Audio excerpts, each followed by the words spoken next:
Ugh. Okay. All right. So I did say roughly. I said roughly 4 p.m. Eastern Standard Time.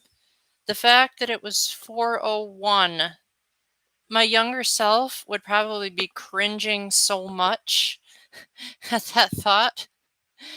But my older self realizes that I don't have to be so OCD about it. Hey, Yubi. Wow, you sure showed up quickly. Were you like sitting in front of your computer being like, let me pounce on Paul as soon as he goes live. Let's do this. How's it going, Yubi? What's the latest in your life? Oh, that's right. You just got Splatoon 3 or you're like excited for it. So, yeah, I want to hear all about it. Tell me, what do you like about Splatoon 3? Is it actually worth the upgrade? I don't think I'm going to play it because man, that story mode creeped me out, but I think I would enjoy watching some of those skills. I mean, it sure beats all those Splatoon 2 streams where it seemed like the same thing over and over again. I think structurally, if the story mode removed lives, that would be the big thing for me because man, so the reason why players had lives in older games is because in the arcade they needed to make the games tough so that they would get more money, because if you're only charging 50 cents for a game and not enough people play it, you're hardly even making $5. So they had to artificially up the difficulty for the sake of that era. However, by the time systems like the Super Nintendo and the Sega Genesis came to the market, they forgot, how do I word this? They forgot that it's not in the arcade anymore. And so they're only just now starting to realize lives are an outdated system. Yo, it's Furim Industries. Sorry that. Oh, let me type that out.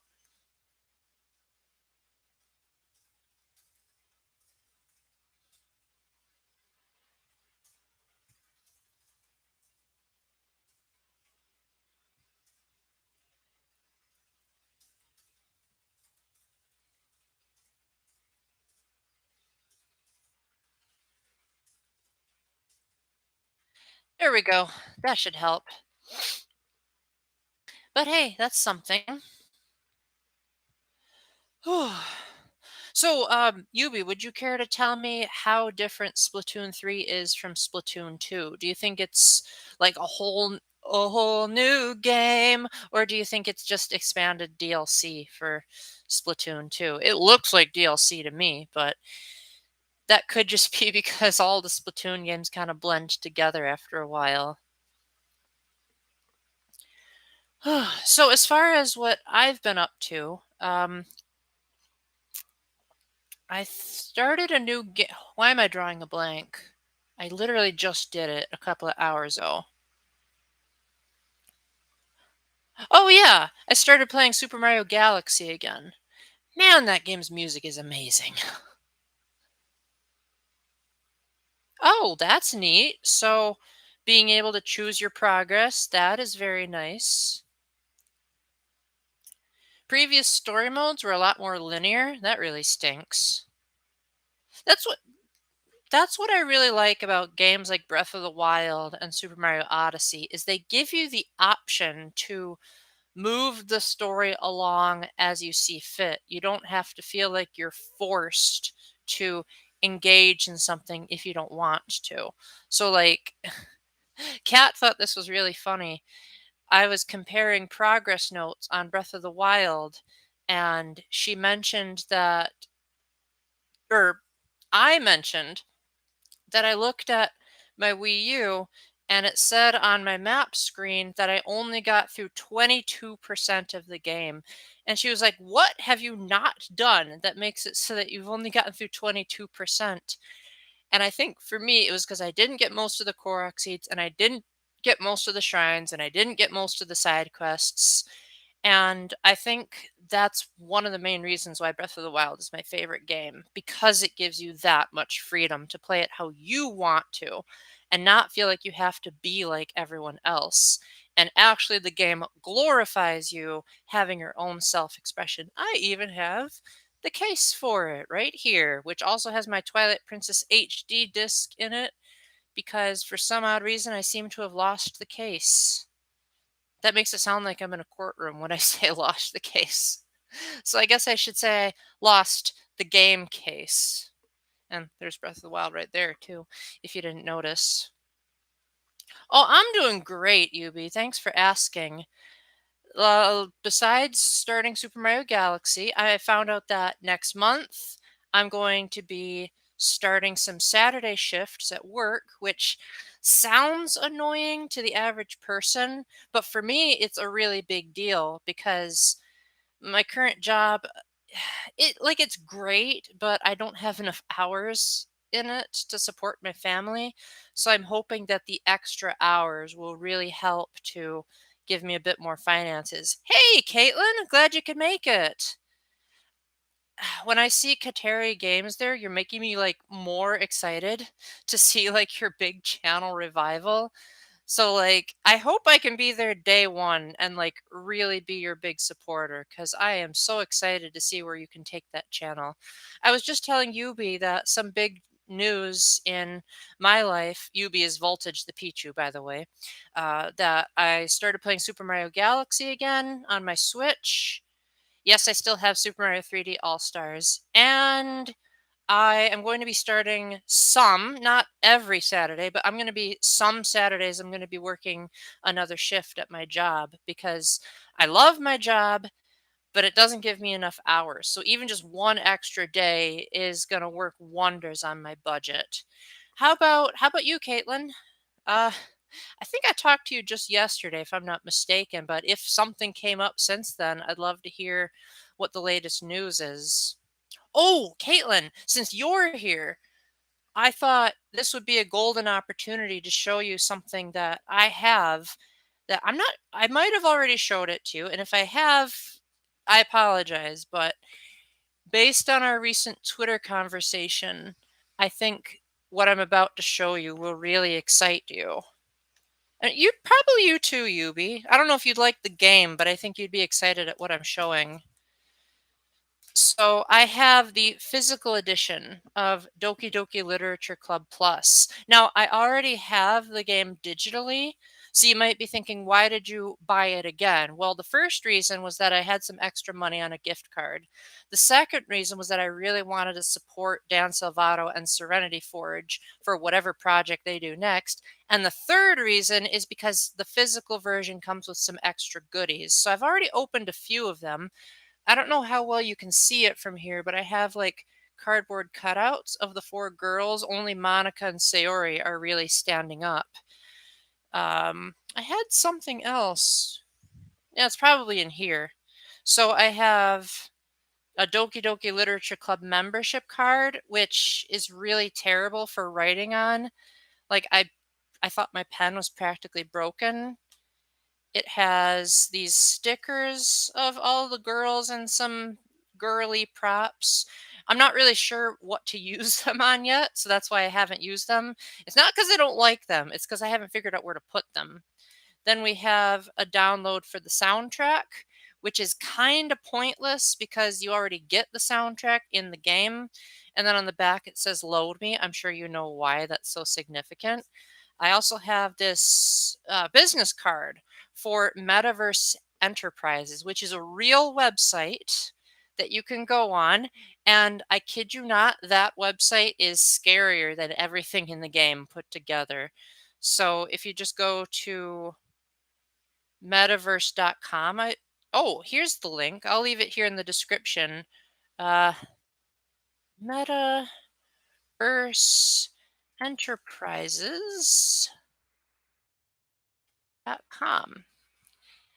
So yeah, if you want a real jump scare, go to that website. And you're probably thinking, what does Metaverse Enterprises have to do with the game? Well, the Plus version has some new content, and it'll totally make sense once you're there. Then I also have this poem that's written by Monica. Um, I feel kind of embarrassed reading out such a sappy poem in front of you guys. So I'll just say if you want to hear the poem read by someone who's an actual talented voice actress, then I suggest you watch my Best Games of 2021 list and you'll be able to hear her read it out. And inside the box, you have various words from the poetry minigame. So if you're on the fence about whether you're going to get the physical or the digital version of Doki Doki Literature Club Plus, the physical version has all of those extra goodies. So that might be something to think about. Now, keep in mind that while the Plus version is amazing, there are a few things that might make it so that you have to think twice about whether you want to make the upgrade. Oh, my apologies. I almost forgot that I was asking for your well-being. So sorry about that. Let's see. Oh, that's amazing. My niece is about to turn 2 as well. Okay, well, you can always tell me on Twitter if you want to tell me later. Did you want me to go ahead and tell you some things to keep in mind about Doki Plus, or would you rather me change the topic? Because I don't want to give any spoilers if I don't have to, but there are people out there that say the Plus version has certain things that are off-putting. So I want to make sure you feel like you're getting it, making an informed decision. Then again, I played the Plus version first, and I know enough about the Steam version because I watched my best friend play it to be able to know the difference. So it's up to you. Yubi, what are your thoughts on Doki Doki Literature Club? Or is it not a game for you because it has too much reading? Also, another fun fact about this shirt. Let me zoom out the camera so that I can hopefully get a better angle. I was given this shirt as I think it was a Christmas present. I don't actually like A Link to the Past that much. But I like the shirt and I like the design and I like the color. But I don't like A Link to the Past. I feel like its controls are really weird. It has some odd design quirks, and overall I just find it to be a very painful game to play. Okay, sure. Yeah, I can totally do that.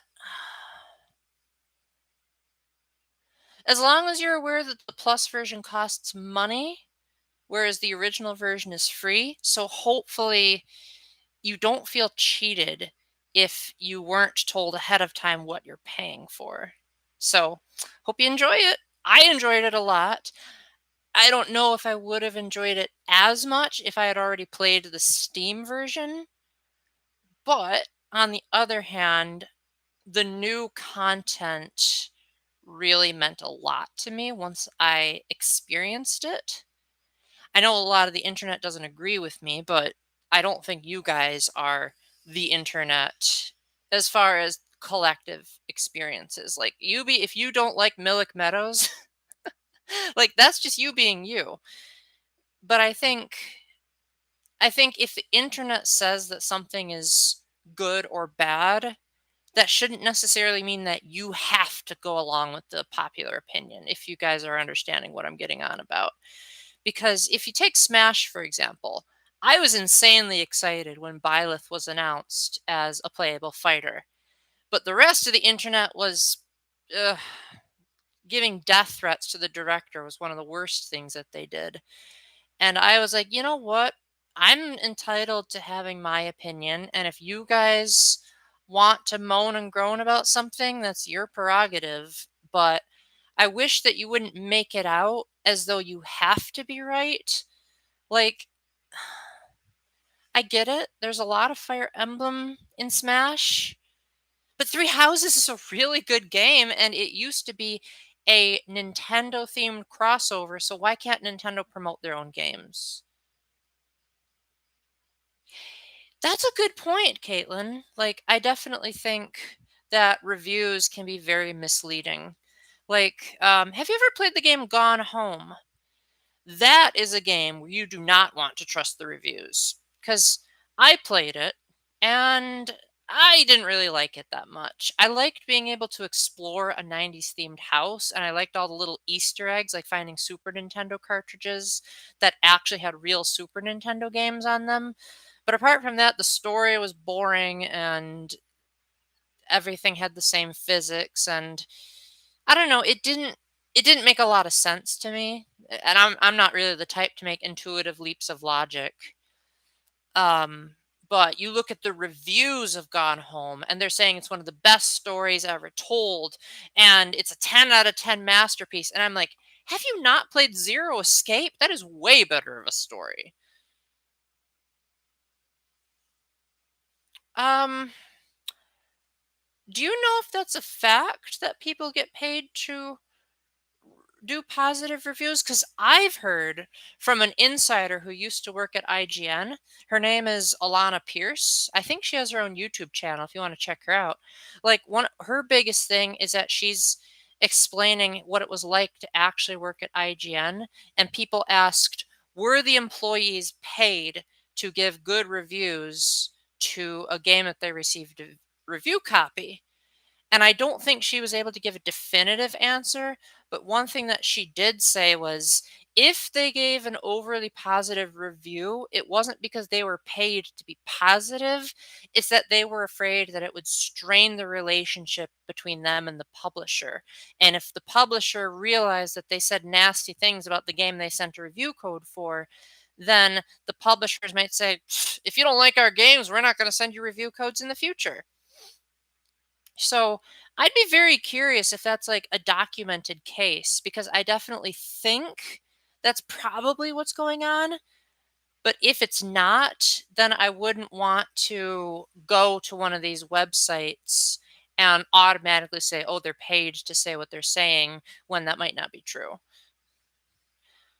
You know, now that you said that, I kind of want to look that up. So I might do that if you don't have any sources I could see. So one thing I really like to do in my spare time is I really like to look at reviews. However, one of my rules of thumb is that I don't like looking at reviews of people who have actually said they've done that. Oh man, that stinks. Oh, I'm really sorry about well, I guess I don't need to apologize to you. You don't write reviews yet. I hope you write reviews once you reboot your channel, because those are some of my favorite videos to watch. I love watching reviews. One thing that I like doing is I like watching reviews, but I don't like watching reviews for games that I'm going to review. So, for example, I mean, you can take most of the games that I've reviewed for the past 3 years, and pretty much every single one of them, I filmed my own opinions first, and then I went to the critics and saw what they had to say. And more often than not, I was usually relatively close to what they were saying, but sometimes they would bring up more technical aspects of the game that I didn't really care about. Like they'd bring up the frame rate, and I'm like, who cares? The game was great enough as it was. Oh, I see. If they do that with other types of products, then oof. I hate false advertising. That's just so scummy. I mean, I don't really like lies to begin with, but man, oh. I'd like to think that I want to believe the best in society, but hearing things like that makes me wonder if the devil actually has more influence than we give him credit for.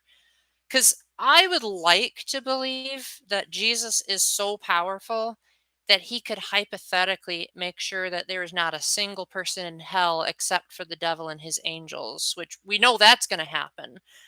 But I don't think it's been said in the catechism that hell is guaranteed to have at least one person, that it's possible that God could save every single human in existence.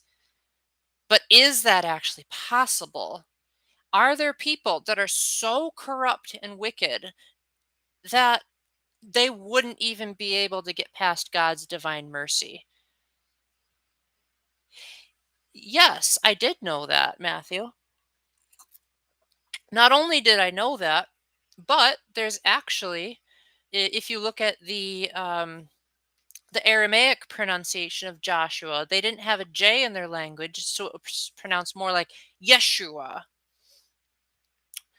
So I think Jesus was just a shortened name, which means God saves. And Christ was another name for Messiah, meaning the Savior.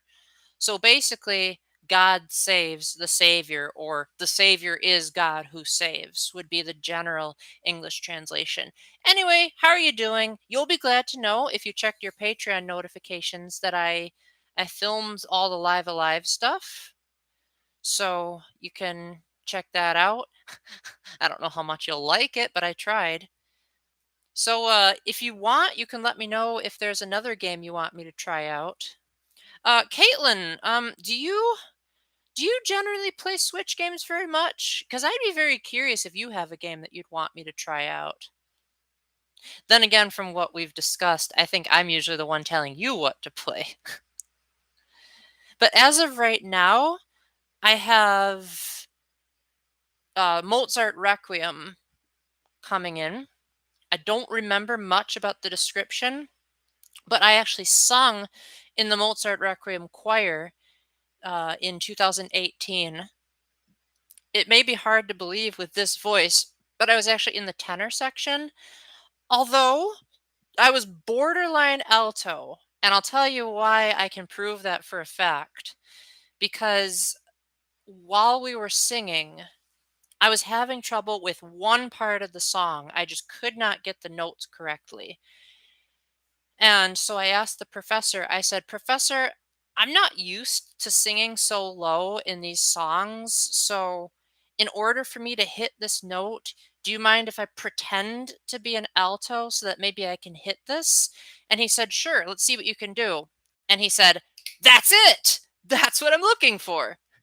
So I was temporarily in the female singing range for that song. You probably won't be able to specifically hear it if you were to look up the YouTube video, but you can think to yourself, oh, at the Salva Me part of the song, Paul wasn't singing at the range he was supposed to be singing, so he got away with being in a separate section. Although technically, the way that they positioned us was that the tenors, so I guess from you guys' perspective, it's the other way around. Um, okay, I'm gonna try to think of things backwards. So pretend that I am the choir and my hands are where I'm pointing to where each choir member was. So like the tenors were back here, and then the altos were right in front of the tenors, and then the sopranos were over here, and the basses were in the back. So the men were in the back, and the women were in the front, and the soloists were like right in the front. So I was actually surrounded by women because there were hardly any tenors, and most of the tenors that were there were females that were able to make their voices go lower. So that was a very weird situation that we somehow got out of. Oh, yes.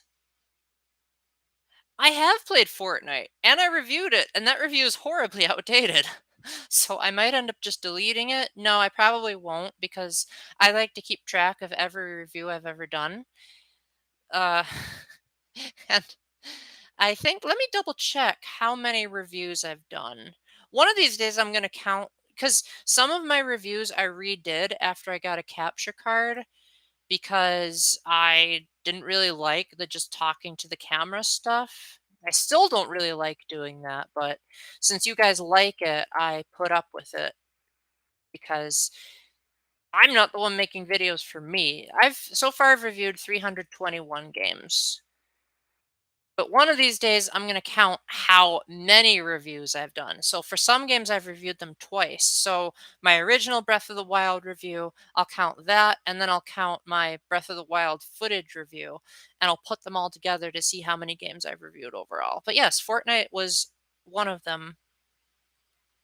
Okay, so when Jesus has brothers, that's a good question.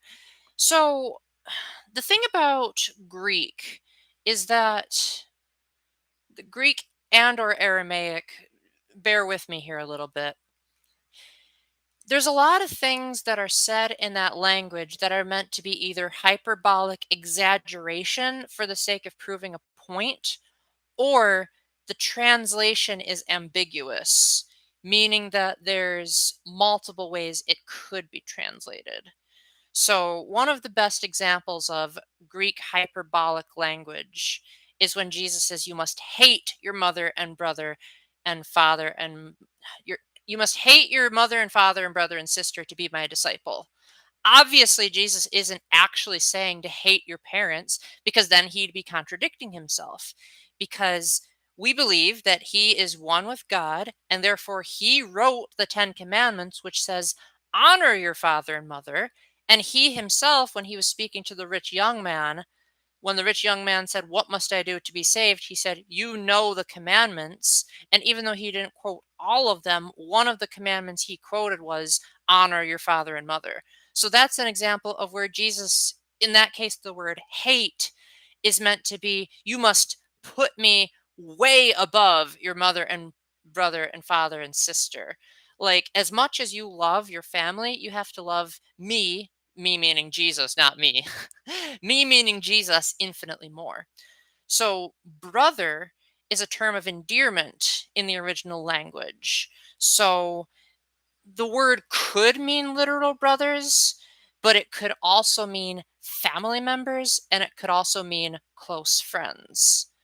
So, I personally think, and I'm pretty sure the Catholic Church has an official stance on this, I just don't know it off the top of my head, that Jesus did not have any brothers or sisters in the biological sense, because the Catholic Church teaches that the Blessed Mother was perpetually a virgin.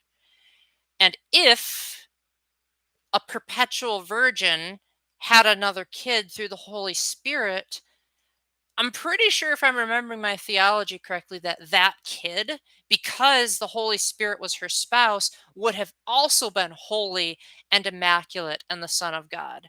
But that wasn't recorded, and the Catholic Church doesn't say that. So, therefore, because Jesus is the only incarnate Son of God, therefore he didn't have any brothers or sisters, because there was no second Messiah. There wasn't a second begotten Son of God or a daughter of God or a begotten daughter of God, because, the Catholic Church teaches that all women are God's daughters, just not his begotten daughters, if that makes any sense. So that's what I'm going to say 97, 98% positive that's what the church teaches. Does that answer your question? I really appreciate it when you ask me questions about the church. It really gets me thinking, especially because this channel is called The Catholic Gaming Nerd. And sometimes I think I get too far into the gaming part of it. Although lately I have been, so I've both been holding back and not at the same time. Like, oh, good. I'm glad that answered your question. I try to review as many games as possible, but after the worst games of 2021 list that I made, I was so burnt out on the bad games on that list that I vowed to try not to make a worst games of 2022 list. That's probably not going to happen because I have reviewed a few duds, but I have actively tried to only review good games, and so that's probably why my reviews are slowing down a bit. But at the same time, uh, Matthew, the fact that you are a top tier patron has encouraged me to try games I wouldn't have otherwise tried. I haven't exactly liked the games, but at the same time, now I no longer have to say I don't like that game because it doesn't seem appealing. Now I can say I don't like that game because I didn't like it because I actually tried it. So I guess you could say it's probably a healthy thing for me in general to be more open to new experiences, because my gosh, I do things the same every single time. Oh, I forgot to mention. Where did it go? I had a cool announcement that okay, well, I guess I can't find it. I actually just recently got a hairbrush. So I hope that helps these streams be slightly more photogenic. My hair might have gone down a little bit because it's hot in here. I've got two fans going on and it's still kind of hot. But before I did this, I made sure to both comb and brush my hair because a few commenters had said that my hair was getting a bit messy. Not that I not that I'm overly concerned about my appearance, but I do remember how the Bible talks about, especially in the Gospel of Matthew, where it says, like, don't neglect your appearance like the Pharisees do. So I try to strike an even medium between not trying to go along with what the crowd says is acceptable, but at the same time, not just totally letting myself go and looking like I'm fasting too much. Ooh, man, that just did a number in my throat. Mm. Oh, I forgot to ask how you were doing, Matthew. I'm so sorry. What has been the latest stuff happening in your life lately? So, Caitlin, you mentioned you've played the demo of Breath of the Wild at the game store.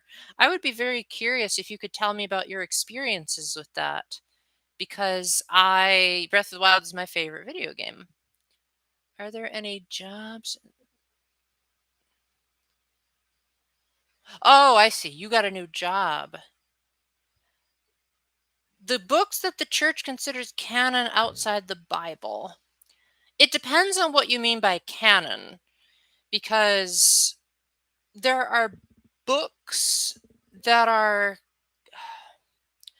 So the Protestants believe that the books of the Old Testament that aren't in their Bible are known as the apocryphal works. Now, there's a wide variety of reasons as to why they consider them apocryphal. If I'm not mistaken, one of the biggest reasons is that they were written in Greek, whereas the rest of the Old Testament was written in Hebrew. But there are also some very, very, very clear contradictions to their theology. Like in one of the Maccabees books, oh my gosh, they mention atoning for the dead, and I believe they also mention purgatory. So there was it's probably because Martin Luther didn't agree with the theology in those books. But there are also the no, sorry, I said that wrong. The Deuterocanon is what they consider books like Tobit and Wisdom of Solomon and 1 and 2 Maccabees and part of the book of Esther and part of the book of Daniel and so on and so forth. The Apocrypha are books of the Bible that the church doesn't consider divinely inspired, which means that they may have been historical retellings, but the church has no definitive way of saying that they are 100% factually true. More specifically, even if they are factually true, because they weren't divinely inspired, that means that you shouldn't be looking at these books as the standard for how to be a practicing Catholic. Because some of them say things about Jesus that contradict what we know about him. Like, apparently, when he was a kid, there was another kid that was bothering him so much that he said, "Oh, drop dead." And then the kid died, which just seems so out of character for Jesus with how many people he saved from the dead. Okay, let's see what you're saying here, Caitlin. Walmart. That's so cool that Breath of the Wild even had a demo. Like, I would have thought that's the kind of game that would be too big for one, but I guess they would have just put you in the Great Plateau. Well, if you liked that Breath of the Wild demo, I really think you'll like the main game because I remember when Breath of the Wild first came out and Nintendo decided that their E3 2016 was only going to feature Breath of the Wild. And as they were exploring the Great Plateau, they were like, wow, this is so huge. I love being able to roam around this humongous world. And then a Nintendo of America representative came and said, that what you just explored is only 1% of the world. So I think people were thinking like the Great Plateau was about as big as an overworld in one of the previous Zelda games, like Twilight Princess or Ocarina of Time, only to be fooled into thinking that it was actually just a small fragment of Hyrule. You've never played Zelda before Breath of the Wild? Oh man, Caitlin, we got to get you cultured. I would say that Breath of the Wild is very different from the other Zelda games. I even hesitate to say that Breath of the Wild should even be in the same franchise because it feels very, very different. Like if you play that and Twilight Princess HD side by side, even though they're on the same system, Twilight Princess HD has different controls, it has a totally different feel to it, and it almost feels like they were made by completely separate companies. Even more obvious is if you ever play Skyward Sword. That game was the antithesis of Breath of the Wild, and I know that for a fact because I've read in interviews that Breath of the Wilds was directly influenced by complaints that people had about Skyward Sword. And as someone who played Skyward Sword on both the Wii and on the Switch, which I have it somewhere over there, I can say that I am very thankful that they learned their lesson because I like Skyward Sword, but I love Breath of the Wild, and I think they did leagues better. But if I had to recommend any other Zelda game besides Breath of the Wild, I would say probably start with Ocarina of Time because that game does have a pretty user-friendly interface. If you like more of the exploration side, if you have a 3DS, then I would probably say A Link Between Worlds would fit that category pretty well. Yeah, either A Link Between Worlds or Ocarina of Time would probably be a good starting point. I love the Latin Mass. I think it has this like it almost feels like the whole thing is a song. And maybe it could just be because the priest chants more than he talks. But there's this sense of reverence that you don't really get from the English Mass, even if you use the incense. Like, English inherently just, it has kind of a rough edge to it by nature. And even if the priest is like the holiest of men and he's, has his hands up properly and he's doing things exactly as the rubrics tells him, there's just a certain something missing from what he's saying. Now, I know that that sounds a bit too poetic. So let me get into more literal and concrete examples of why I like the Latin Mass. For starters, now let me clarify. When I say the Latin Mass, I mean the Latin Novus Ordo Mass, which, for those of you that don't know what that means, Novus Ordo is Latin for ordinary form. So, in other words, it's the English Mass, but in Latin, whereas the Latin traditional Mass is known as the Tridentine Rite or the Tridentine Mass, and that is over 2.5 hours long, and I could barely sit through it. Oh, I'm sorry you had to hear that, Caitlin. Thankfully, when I went to Latin Mass, they had a book where it had side by side with the English on one side and Latin on the other. So hopefully, the next time you go to a Latin Mass, that can work. Of course, that was also a double-edged sword because the prayers were said out of order. So like I'd have to flip forward for one and then backward for another. And my dad would always have to point out which page was which. And sometimes the ushers would have to like put bookmarks in the appropriate pages. And it was all just a mess. Especially because I believe in the Latin Novus Ordo, there's like different prayers you can say. And there's even like one that isn't said in the English rite at all. So it is very confusing. But they do sing the creed, which I don't know of any English mass that sings the creed. And I also just think some of the responses just phonetically sound better off of the tongue. Like, by the nature of how you say it, it sounds more reverent. Like, for example, when you finish saying, after the first and second readings are done being said, the lector responds, "The word of the Lord," and the audience responds, "Thanks be to God."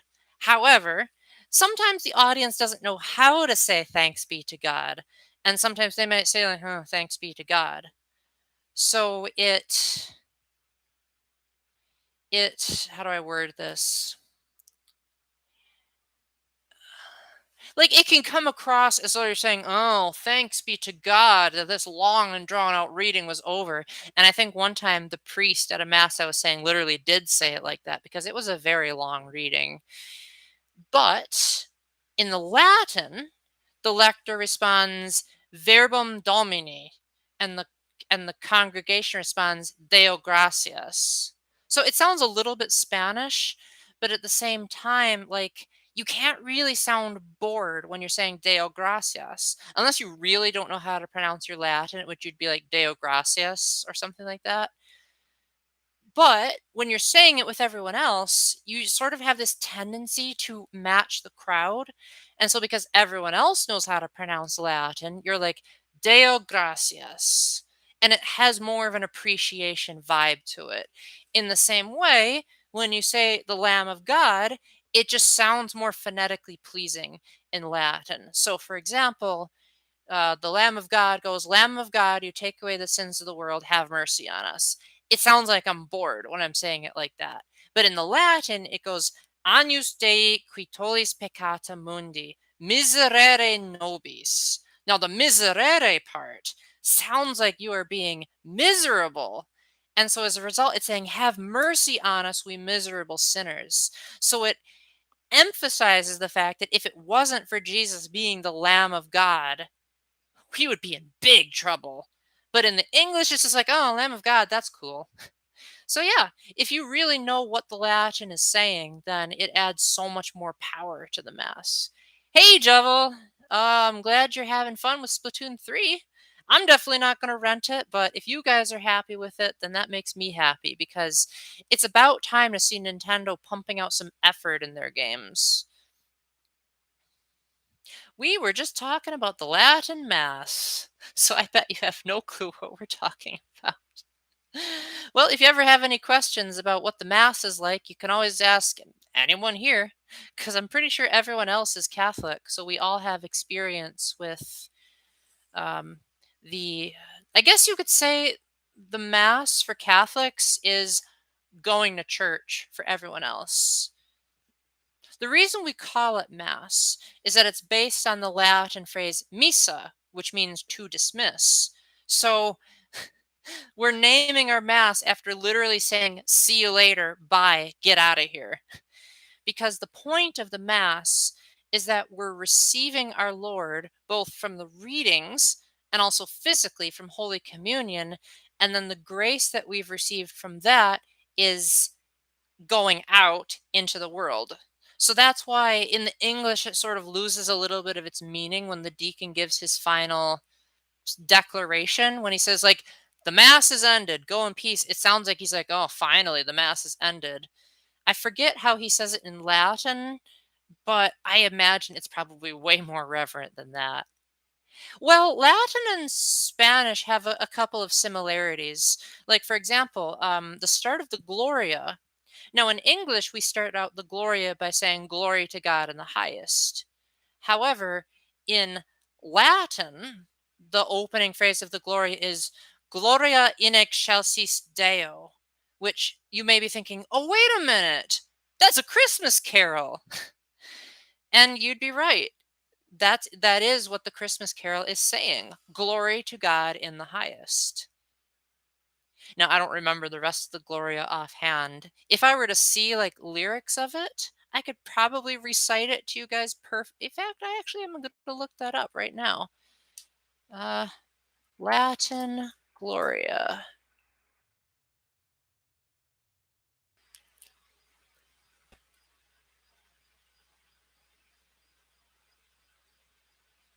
Oh gosh, that's actually really short.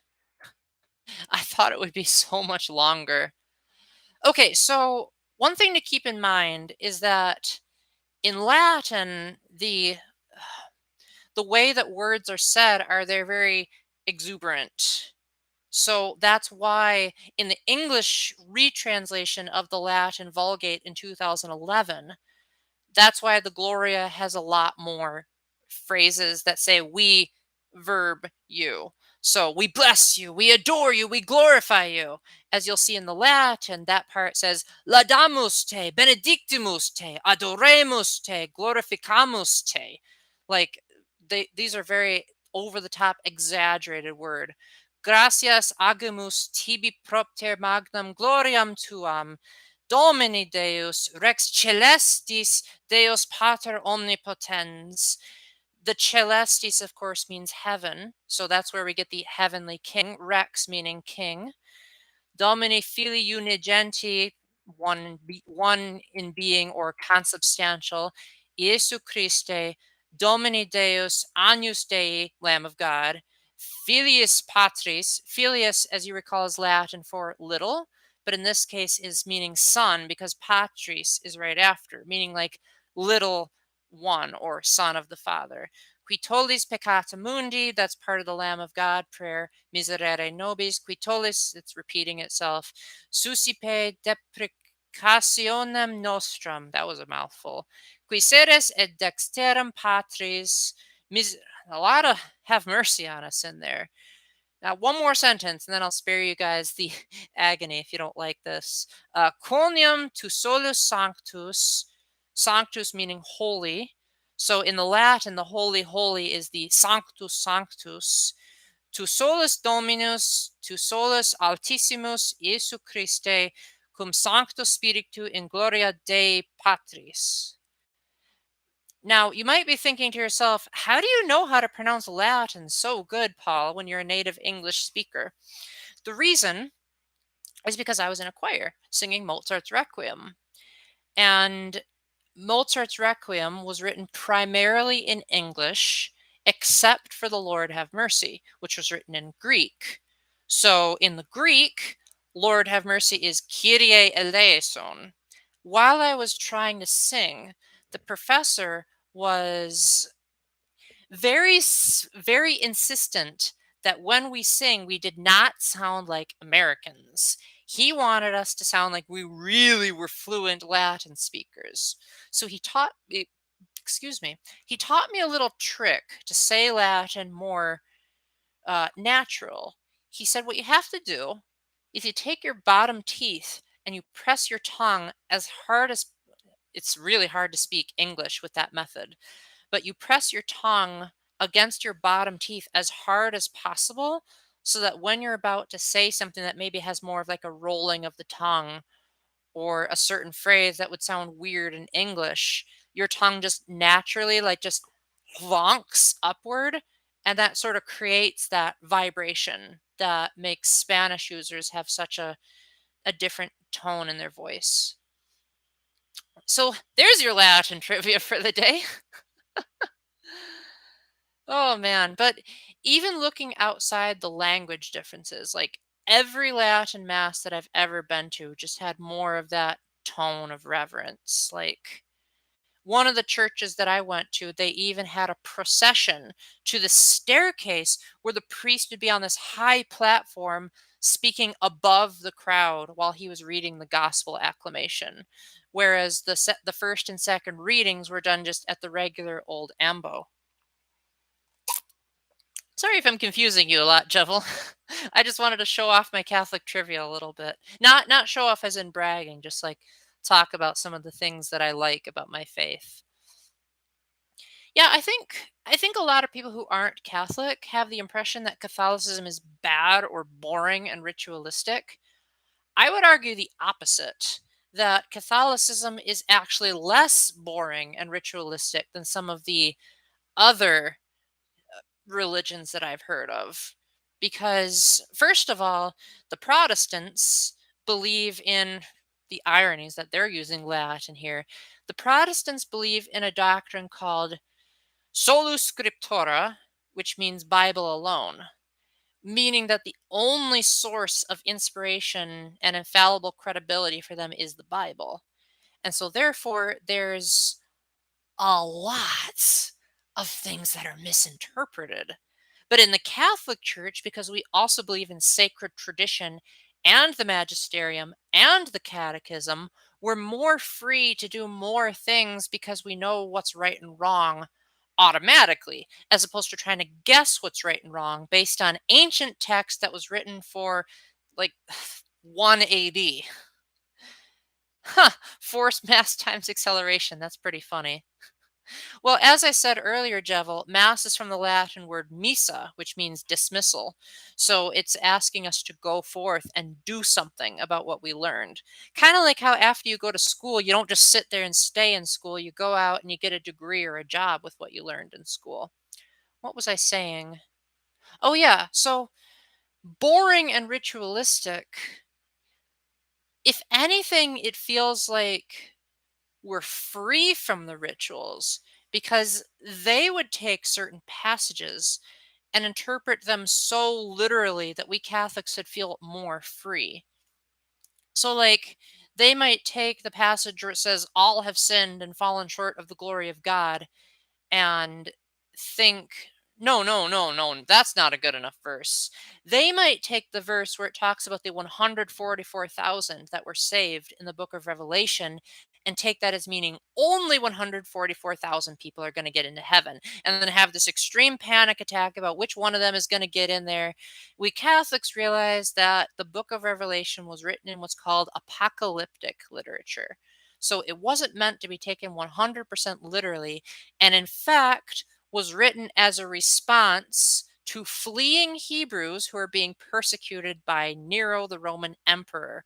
And so, therefore, John, the author, had to be very careful that if his manuscript were to fall into the wrong hands, that Nero would not be able to know what was happening. So when he said the devil's number is 666, if you convert the numbers into into Hebrew characters, it spells out Nero's name. Um so apocalypse in the book of Revelation is not the apocalypse as you think of it. Um Apocalyptic is a type of writing that's meant to be very symbolic. And I know you probably don't get a lot of symbolism. Neither do the Protestants, and they're not even autistic. So it's not just you. Um, it's the type of book that can easily be misinterpreted because there are certain passages that, if you take them at face value, plain English, they sound really weird. But if you interpret it based on the literary style, then you realize that the author is trying to say something completely different. It's kind of like when, okay, here's an example. If you were to say, oh, give me a break when you're tired of someone, you're not literally saying, oh, I need a break from work, or you want me to break one of your bones. It's a figure of speech. The person knows that it's a figure of speech and they don't take it literally. That's what Revelation is. It's basically a giant book full of figures of speech that an entire religion has all gotten wrong. Armageddon. I don't know what that is. You'll have to inform me. Getting back to what you said about the next Nintendo Direct, I've already said my predictions on. Well, I didn't say my predictions. I don't like predicting directs, but I am excited about, not excited, but hopeful. I am hopeful for a new Fire Emblem, a new Ace Attorney, and Zero Escape on Switch. I'd like to see Deltarune, but I'm not getting my hopes up. However, I am reasonably confident that Zero Escape will be on the Switch at some point or another. I'm not 100% certain, but let's just say I know things and leave it at that. And that is why I'm so reasonably confident. Whew. So, Jevil, have you ever read the Bible? If you have, what's your favorite book? That's a good question I'd like to ask all of you, is what are your favorite books of the Bible? Personally, my favorite book of the Bible is, I used to say John, but I've since changed my mind and I'm now going to have to say Matthew, because I really like how Matthew is primarily emphasizing the teaching nature of Jesus, him being a prophet. And so, of course, he'd do a lot of teachings like, this is what I say to you, this is what I command you. And I'm the type of person that I like being given orders. I like my boss telling me what to do. I like checklists. So I really like that Jesus is being, for the most part, pretty specific about what to do and what not to do. Oh, that's cool. Oh, that's coming up. Wow. Huh. Well, thanks for letting me know, Jevil, because I did not know those dates. From a Jewish view, ooh, I'm looking forward to hearing this. Yeah, I definitely hope that one of these days they'll make a Bible that's accurately translated from Greek. Because I've only heard a few excerpts of Bible passages that are closer to what the Greek was actually trying to say. And my gosh, it changed the whole meaning of the passage. Like, one of my favorite examples of where the English just ruins the passage is right after Jesus is resurrected and he's like eating fish and meat with them on the beach. And, well, hey, listening to people, that's a good skill to have in general. If you don't remember anything else I say in this live stream, write it down in a notebook, copy and paste it on a text, listen to people. Good life advice. So in the English, Jesus says, Simon, do you love me? And Simon's like, well, yes, Lord, you know that I love you. Then Jesus responds, feed my sheep. Then he says again, Simon, do you love me? Peter repeats himself, yes, Lord, you know that I love you. Then he says, tend my sheep. Simon, do you love me? It sounds like Jesus is being very repetitious and annoying. Like, why is he pestering Simon so much? If he knows everything, why didn't he just ask once? Or why didn't he just not ask at all? However, in the Greek, they have, why am I holding up this pen? In the Greek, they have 6 different words for love. So Jesus changes which Greek word he uses. So the first time he asks, he uses the Greek word agape, which means unconditional love, which, to give an example for the rest of you, agape love is the kind of love that is supposedly only possible between God and his people. And some people have also said between a husband and wife is also agape love. Basically, agape love means no limits, no conditions. You just love that person as much as you can. Peter, on the other hand, responds, Lord, I love you, using the Greek word for brother or friend. So, in other words, Peter is downplaying how much he loves Jesus. So then Jesus repeats himself a second time, probably for emphasis reasons. But then the third time is when Jesus changes the Greek word. In the third passage, he says, Simon, do you love me as a brother or a friend? And that's when Peter gets upset. And then Peter responds with the same Greek word, you know that I love you as a brother. So, in other words, it sounds like Peter is realizing that Jesus is realizing his own inadequacy. So that's why Jesus brings up how Peter is going to die, because he's saying that is, you may not love me unconditionally right now, but you will. And so I am praising your future self. So he's being a time traveler, basically. Agape can be defined as love through action, but I would also say that part of it also involves an active thought process. So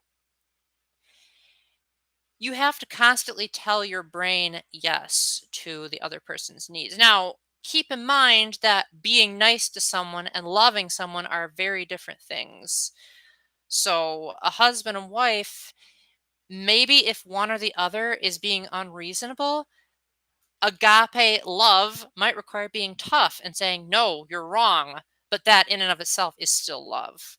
All right, what are you saying here, Jebel? Oh, yeah. Noah is a pretty cool story. The movies, I haven't seen too many Noah movies, but I did see one.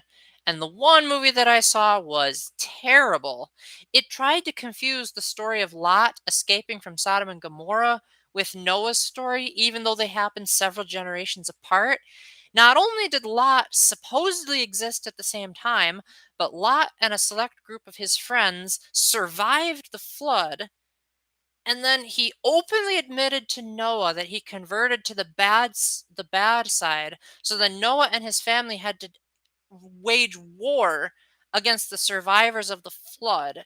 And I'm just like, not only is that historically inaccurate, but that's also stupid. And how could they get Lot and Noah mixed up when, again, they're generations apart? That is, ugh, that is just bad. Not only that, but it just was a very uninteresting movie to begin with, even apart from all that. You probably, Jevil, the movie you probably watched was the one with Emma Watson in it. That was probably the Noah movie you saw. Although there could be other ones out there. I don't know. I don't tend to like a whole lot of Christian movies. I saw God's Not Dead and I thought it was okay. Like the kid used reasonable defenses for the faith. And near the end, when he said, "How can you believe in something that doesn't exist?" It's like, that's a pretty amazing logical response. However, I also think that the pastor was not being accurate to what an actual pastor would do. Because near the end of the movie, I better not say that in case you guys want to watch it for yourself. But let's just say that you could make the argument, now, Paul, these are not Catholics in this movie, so therefore they have different theology than you. And I would say, yes, but we do share a shared belief on baptism. That is something that is held in common between Catholics and most Protestants, is that you baptize by having water, pouring the water on the other person, and responding, "I baptize you in the name of the Father and of the Son and of the Holy Spirit." The fact that the pastor couldn't figure that out is just really bad theology and gives the entirely wrong message to the movie. Unless if he's a sect of Protestantism that doesn't believe in baptism, but like, come on, it was raining. You had more than enough water. Yeah, I never watched that one because I was like, secularism doesn't usually know how to get Bible movies right. There was one Bible movie about Moses that was really inaccurate and violent, and God was like a little kid. Ugh. Like, I get it. Like, some movies have to take his creative liberties. I get that. But I think when you get your audience to completely miss the point of what the Bible is trying to say, then you know you failed at making an adaptation. And that doesn't just go for the Bible, that goes for any adaptation, really. You take Harry Potter. Now, I really love Deathly Hallows. That is my favorite novel. And it's not just my favorite Harry Potter book, it's my favorite book, period. I could probably say of all time, too, because I don't think I'm ever going to read another novel again. And when I watched the movie, I thought the movies were pretty good. That splitting it into two parts was a really wise decision because it allowed the movie makers to not have to cut out as much stuff. But certain scenes felt like they completely missed the point of what the novel was trying to say. Like, in the book, I just realized that people might actually want to read the book. So maybe I should stop here. But let's just say there was a scene in the movie that wasn't in the book. Now, I like that scene, but I also see where it implies a lot of awkward things that were never even hinted at in the book. And if anything, the book, not only that book, but the previous Harry Potter books outright confirmed, word for word, this is not going to happen. Oh.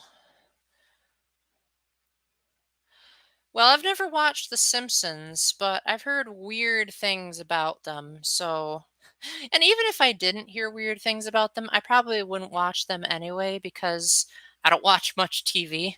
So, I usually only watch stuff that my sister watches nowadays. But yeah, my sister's way more cultured than I am. If you guys are thinking like, "Oh wow, Paul, you're so out of the loop on things," you haven't met my siblings. It's pretty much exclusively a me thing at this point. Oh wow, my voice is getting really tired. And I'm only through a little less than half of the glass. When you guys get me started on Catholic trivia, that gets me really excited.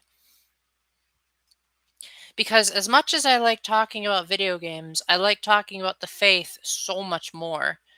Like, Jevil, as much as you've seen me gushing about Xenoblade Chronicles 3 and Nirvana Initiative, it's like I'm in a totally different universe when I'm like on my mission trips because my gosh, I am in like I'm trying to say this literally because I know you don't get metaphors. You can visibly see how happy I am. You can like see me like acting as though I'm like already in heaven with how excited I am and how you can see my body almost like it's rising in the air with how passionate I am about how much I adored those mission trips.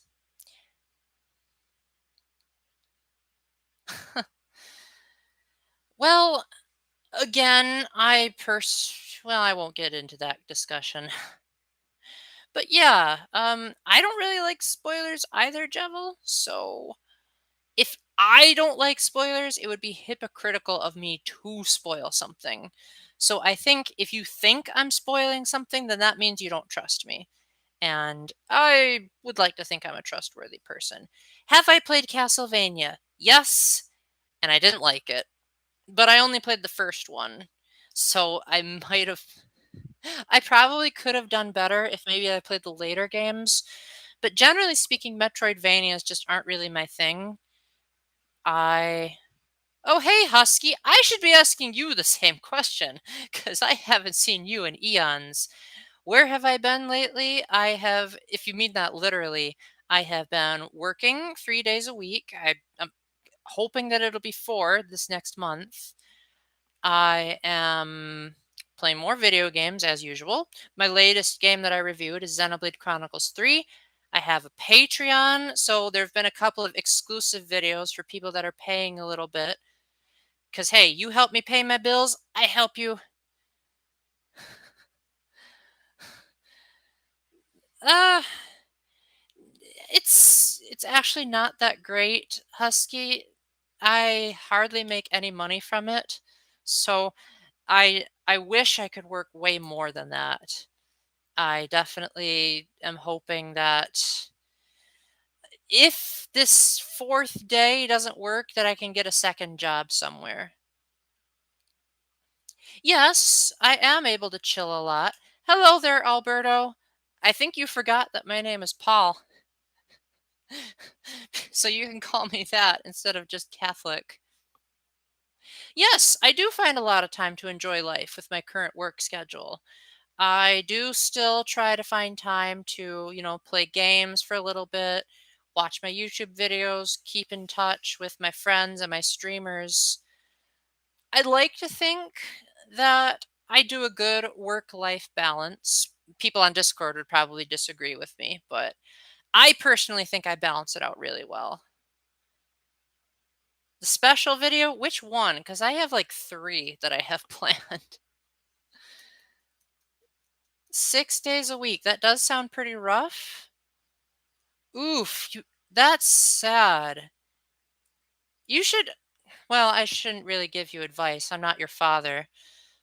But I hope that you will consider looking up what the Constitution has to say about working and labor laws. Uh, I thought I said all three. So is there one video you're not excited about, Jevil? Because right now I have my best games of the year, my worst game. Oh, I should have said four. My best games of the year, my worst games of the year, my friends' best games of the year, and finally, my. What was I going to say? Best memories of the year. So the best memories of the year is just general things that I liked about 2022. Whereas the games are going to be exclusively the good games that I've played. I said I wasn't his father, silly. As long as he's not taking advantage of you, I don't want you to be working like slave labor or anything like that. That would be terrible. Anyway, Matthew, getting back to your original question about Castlevania, if you want me to rent either of the Castlevania collections, send me a message on Patreon, and I'll get that to you. But yeah, for those of you that have been gone for a while, I started up a Patreon page. I didn't really want to do it, but I started running into a lot of money problems with how my current job doesn't really give me enough money to pay the rent adequately. So that's why I had to sell most of my amiibos. That's why you only see two right now, because those are the only two I have left. So I started the Patreon as a way of not only giving back to my audience, but also as a way to be able to help pay my bills. So if you want to support me on Patreon, let me know and I'll put the link in the chat. If not, you don't have to. I know you guys probably have your own money troubles, but just know that that's an option if you're like, Paul, you don't work enough. Let me help you out a little bit. Oh, yeah. I'm going to keep going until my throat can't speak anymore, Yubi. One thing that I usually like to tell my streaming audience is I use the cup as a way of telling people this is my energy level. As soon as it goes all the way down, I'm out. Because my throat can only handle so much talking. Actually, I listed 4, Jevil, so you really forgot. But yeah, best games, best games in the friends' opinions, worst games, and best memories are the 4 big ones. I want to do the best songs in Super Smash Bros. Ultimate, but I'm running low on hard drive space, so I may save that for after the year is done, and I clear out all of those files that I need for the videos. Now, keep in mind, if you're paranoid about spoilers for Nirvana Initiative, um, I only showed the first 2 Somniums, and an I also have an end game costume that one of the characters is wearing. Hopefully a costume does not constitute as a spoiler because it's not something directly related to the story. And hopefully you already know what a somnium is. Because my gosh, when you're reviewing a visual novel, you have to make sure there's some engaging gameplay. And if I only showed the parts where they were talking, if I wanted to go in strict chronological order, that would be a very boring review. So brace yourself for that. Yes, I did catch COVID. It was back in December, and I've been fine ever since. So I think I just have a really good immune system, but that particular week, because I still am living with my folks and my sister, there wasn't really anything I could do. It was just gonna inevitably spread because you're in such close proximity with each other. However, since then, I have gone to 2 water parks and also went on vacation to meet a friend out of state. You can watch my meeting Isabel video if you want to see the details of that. I also, I forgot, went on a retreat where no one was wearing masks, no one was social distancing. Most of the people there didn't hug, but there was one girl that hugged me. We also went to a mall. Well, Jevil, I will let you know in advance where Somnium file or where Nirvana Initiative places so that you can dip out of that video, but I won't tell you until near the end of the year. I mean, you and I disagree on what constitutes as a spoiler, so we'll just have to agree to disagree and move on. But yes, I will let you know when it gets closer to when I'm making the video what position it's on and give you timestamps if you want to skip past it.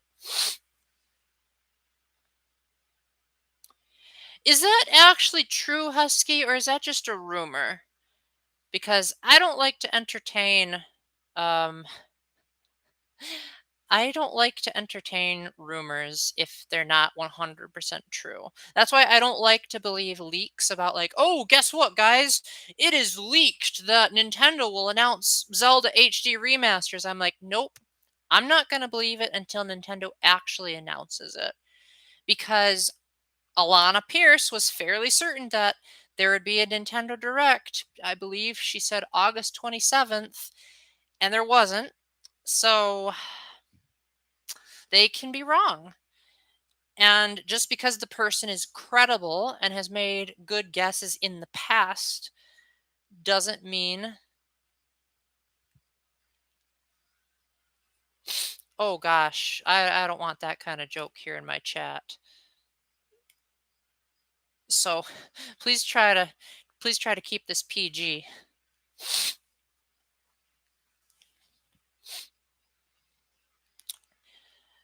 What was I saying?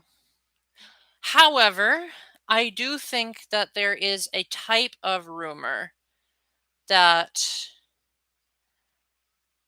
I like to think, how do I word this? I like to think that I just forgot oh, I remember. Okay, so sometimes people like to make these predictions that I like to call throwing darts, and you're inevitably going to be right. So let's hypothetically take a September calendar, a September 2022 calendar to be exact. Now, thank you very much, Husky, I appreciate it. If you were to hypothetically throw a dart at every single day on the calendar and say, today I predict that September 11th, I just said that out loud. That's hilarious. I predict that that day will be the next day of a Nintendo Direct. But then I'm going to predict that September 12th will be. Then I'm going to predict that September 13th. And it's like, if you use that kind of logic, you can't say you predicted it. You can just say that you guessed. That's not predicting. That's just being stupid. If you really want to predict a Nintendo Direct and be accurate, then you got to say the time and every single game announced and every single release date and exactly what day it is and how long the direct is going to be. You have to get everything right. Otherwise, it's just a lucky guess. Because again, certain things are just like people can want them and Nintendo will eventually make them. Like people could say, I predict that there's going to be a new F-Zero game. And who knows how long that'll take for that to happen. But let's say in the next Nintendo Direct, a new F-Zero game comes. That's not being a good predictor because people have been predicting that since 2003. So eventually they're probably going to get it right because I don't think Nintendo will just drop that franchise because of how much love they gave it in Smash.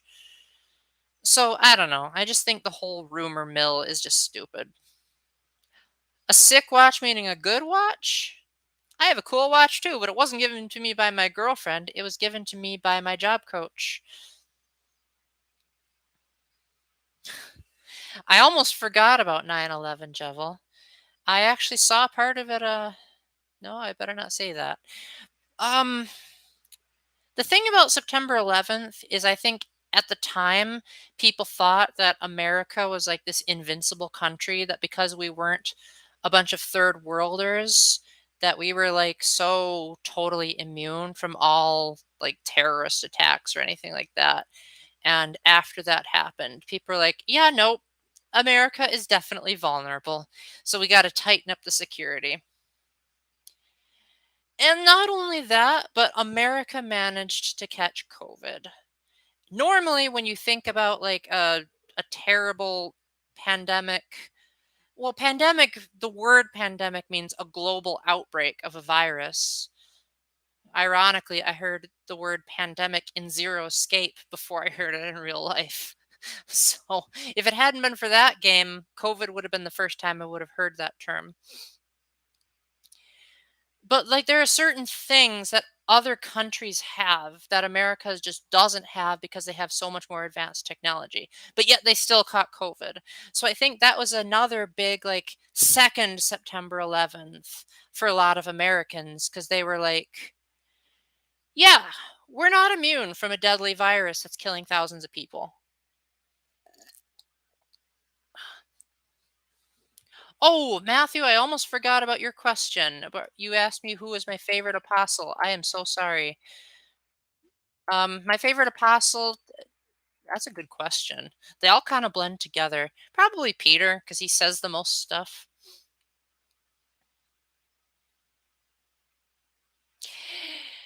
That's not my reasoning for it being on Switch, but it's a good reason nonetheless. So if that is what they're thinking, then I will be happy about it.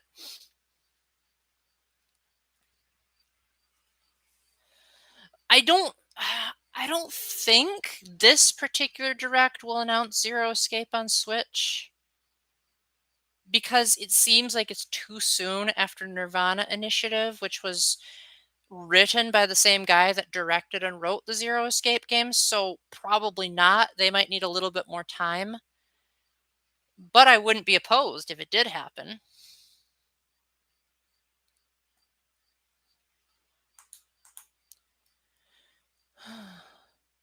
Oh, Game Boy. What? Why do people? Why? I'm gonna go on a bit of a tangent here, and most people probably aren't gonna like what I have to say. But you know what? We have a saying here in America that says people are entitled to their opinions. And my opinion is, why Game Boy games? Like, not only have there been Game Boy and Game Boy Color and Game Boy Advance games on the Virtual Console before, but you can still play them on a DS. And they're not like stupid rare. Like you go to not GameFly, Disc Replay, and there's like huge bargain bins of like tons of Game Boy Advance cartridges that you have to like sort through. So it's not like they're these rare commodities that you can't find at all. And not only that, but a lot of Game Boy games haven't aged very well. So, like, how are you going to get around the lack of color for like early Game Boy games? They could have color filters, sure, but it doesn't beat a full color palette. And not only that, but like the music is horribly compressed. And I know some people like that aged style. And I was excited to see N64 games on Switch Online. But the Nintendo 64 came after the Game Boy. And I think it came around. No, the Game Boy Color I think came after that too. So it had time to invent things like a full analog stick, plus it was in full color, plus the games were able to like more closely realize their full potential. However, what made the Nintendo 64 Switch Online deal so exciting for me was mainly because they announced Banjo-Kazooie, which was owned by Rareware, which was in turn owned by Microsoft. So therefore, seeing Banjo Kazooie, the competition's mascot character, well, one of their mascot characters, being on Switch, that was a big deal because most people thought that was never going to happen. Game Boy games, Banjo Pilot and Grunty's Revenge, maybe, but like, are there any truly hard hitting Game Boy games that haven't been done already? Probably not. Now, GameCube, on the other hand, my gosh, the GameCube has some amazing games that if you try to get them nowadays, they're either in really bad condition or they're so stupid rare and they sold so poorly during their initial run that they go for like hundreds of dollars. Path of Radiance and Radiant Dawn are probably the biggest offenders because those are the games that nearly killed the Fire Emblem franchise. And so as a result, you have to pay like over $100 for each of those games. And those are some of the best games I've ever played. So Radiant Dawn is perhaps in an even worse position than Path of Radiance, because Nintendo will probably make GameCube games come to the Switch because it does have GameCube controller support. But Wii games coming to the Switch, those would have to be heavily reworked, kind of like how Skyward Sword was. So I don't see that as a likely possibility. So I feel really bad for Radiant Dawn because that was never ported. It was never on the Wii U Virtual Console. So fans that want to experience that masterpiece have to basically go broke. And that's why I think it would be better if GameCube games came to the Switch, because most GameCube games have never been re-released, and some of them are like some of the best games ever. Mario Galaxy has been re-released twice so far, once on the Wii U Virtual Console and once on the Switch with Super Mario 3D All-Stars.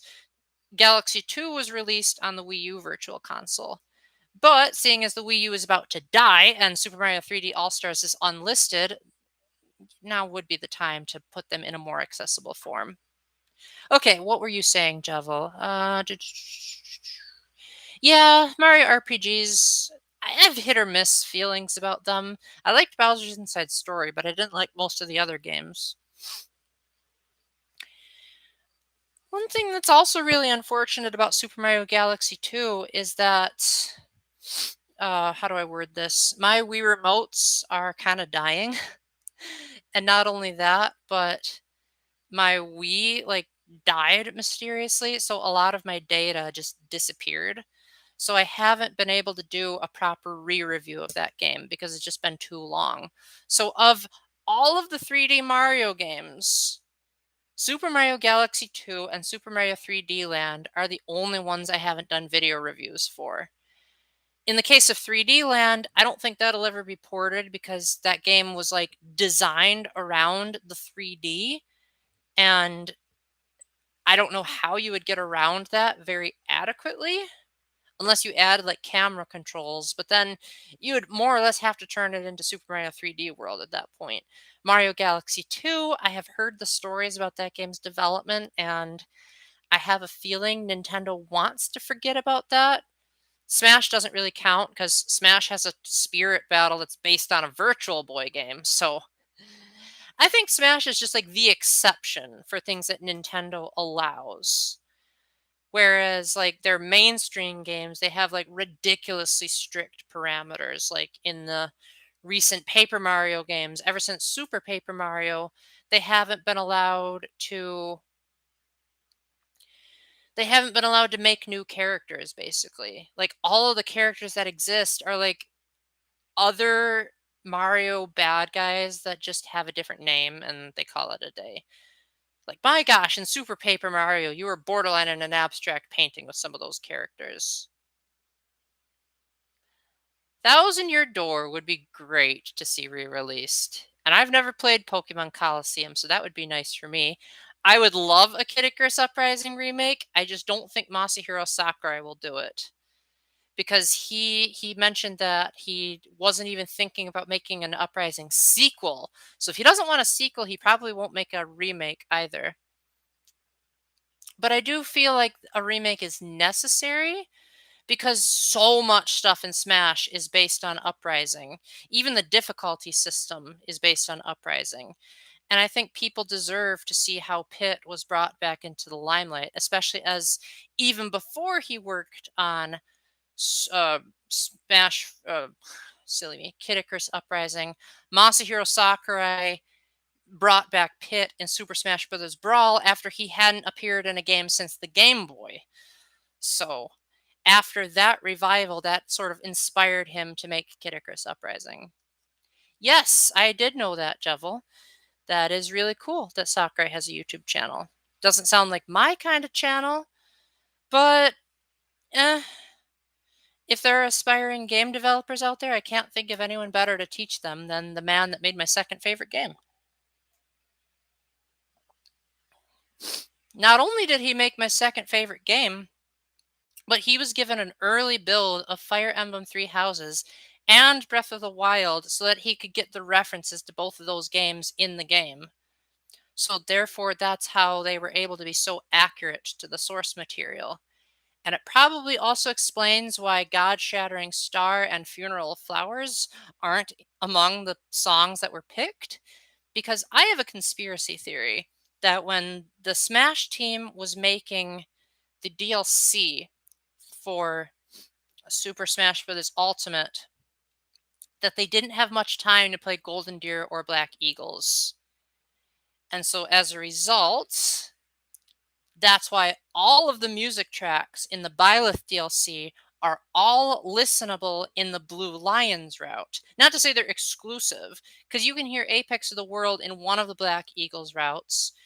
You can hear Between Heaven and Earth and Blue Skies and a Battle in Golden Deer. The rest of the songs you can hear in any route. But most of the fans are like, why isn't God Shattering Star in there? That's a Golden Deer exclusive. Why isn't Funeral of Flowers in there? That's a Black Eagles exclusive. And not only that, but I personally think those songs don't really suit Smash that much. Like, my gosh, God Shattering Star is very long and very obnoxious. Could be because I don't like opera music, but my gosh, like, that is one of the most overrated Fire Emblem tunes ever. And then Funeral of Flowers, like, for crying out loud, guys, this is Smash Brothers. It's not supposed to be a funeral. Although they did put Midna's Lament in, so sometimes I wonder what the logic is behind the music choices. Oh man, I hope I didn't scare away Caitlin.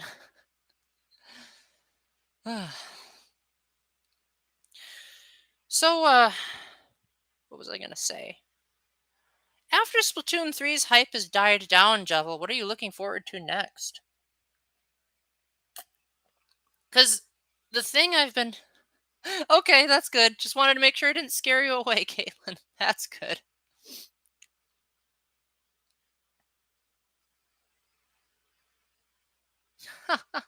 Perfect. Well, you do what you have to do.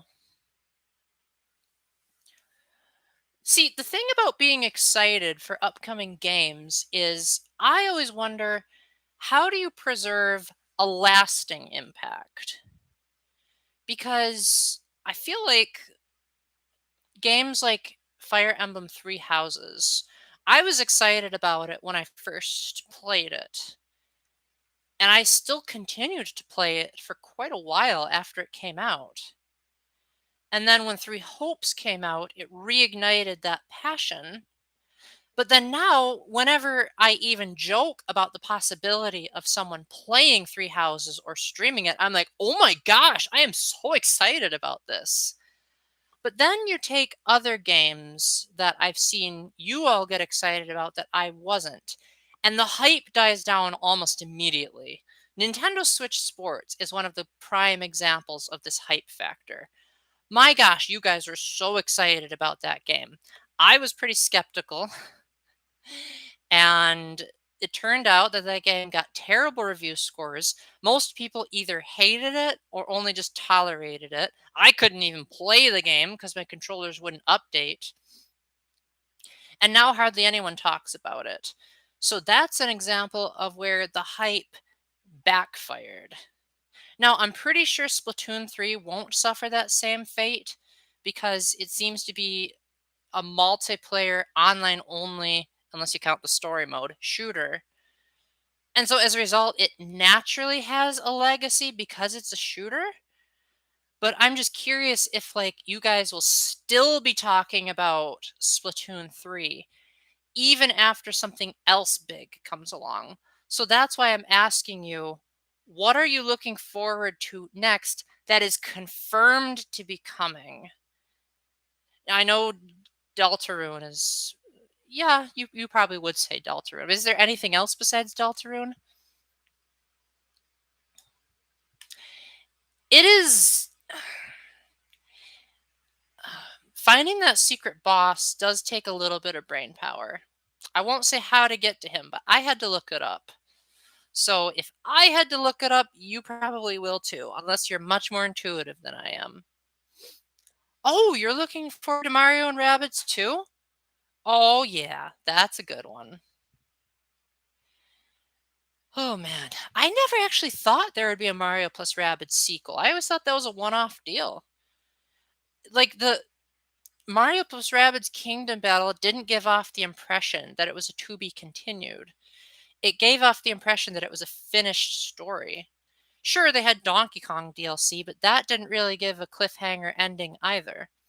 So the fact that Sparks of Hope exists was such a what type of move.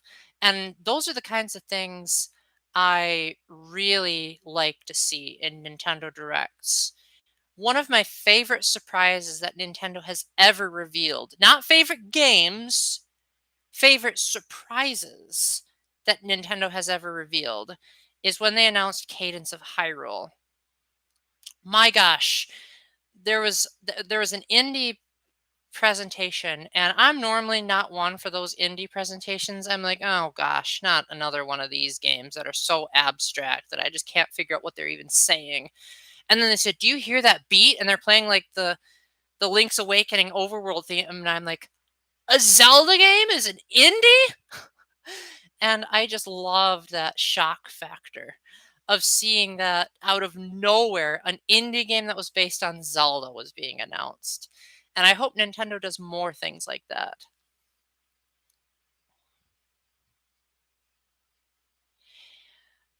Have you actually listened to Grant Kirkhope's music? Because one thing to say you don't like his music, but it's another if you've actively listened to his soundtracks.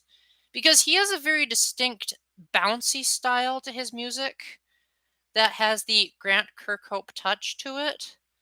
So, like, I would say if you've extensively played Banjo Kazooie, Donkey Kong 64, Banjo Tooie, a little bit of ukulele and the Impossible Lair, and Mario plus Rabbids Kingdom Battle, those are probably the big five that Grant Kirkhope is known for. If you've listened to those soundtracks enough, then you can tell me you're not a Grant Kirkhope fan.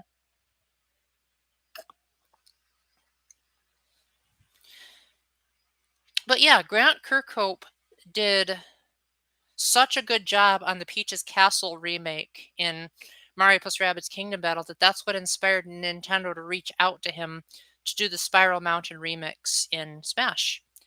What is Fight Forever, Alberto? I've never heard of that. Oh, I see. Okay, that's nice to hear. Yeah, they are very different people. I think Toby Fox is. How do I word this? Toby Fox is like I can't think of too many songs in Undertale that I don't like. He just made a consistently good soundtrack. And normally I'm not the kind of guy that likes soundtracks that aren't orchestrated. But Toby just knows how to make it work in a way that other soundtracks just aren't capable of doing. They're trying too hard to be grand and they just can't because the music quality is terrible. But I think in Toby's case, the reason why Undertale worked so well is I think there's two reasons. One, he uses a lot of leitmotifs. A leitmotif is like a miniature theme song that you hear over and over again that's meant to emphasize a certain feeling or character that's consistent. Like whenever you hear the dun dun dun dun dun dun dun dun dun in Star Wars, you know that Darth Vader is about to appear. That's a leitmotif. But a full-fledged song would, be a full-fledged song. I don't think I have to describe it. So, for example, a leitmotif in a Mario game would be if a song says did it did, you know, oh, that's the Mario theme, but that doesn't mean that that's the entire song. So Toby has a lot of songs that have similar theming. So, for instance, you have the dun dun dun dun dun dun dun. That's the Undertale theme song, and you hear that a lot in his other music. You also hear some tracks that are repeated but in different contexts, like the Papyrus Hangout theme, and also some of the shops have very similar music. And the second reason why I think Toby works when other composers I would want them to how do I word this? I just forgot what I was saying. Oh yeah, Undertale was designed to appear to be underwhelming. So as a result, the music was trying to be as underwhelming as the graphics. But Toby managed to make an insufficient sound chip sound appealing.